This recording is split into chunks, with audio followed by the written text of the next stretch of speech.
Ze moeten natuurlijk veilig naar school komen en ze moeten ook weer veilig terug thuis komen. Dat is het hoofdcriterium natuurlijk. Vandaag hebben alle groepen 8 van de gemeente Hulst, die zijn op de fiets naar het Reinhard College gekomen om alvast een keer te oefenen. Om na de zomervakantie die fietsroute te doen. En dan hebben we vandaag gekeken om te zien hoe dat veilig moet.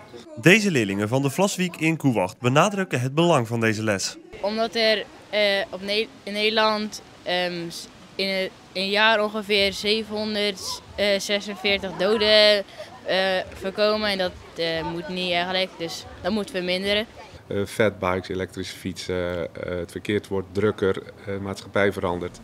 Dus we zien zeker, en toch ook deze doelgroep, in het verkeer terugkomen met ongevallen. Ja. Tijdens de les werd aandacht gegeven aan verschillende onderwerpen.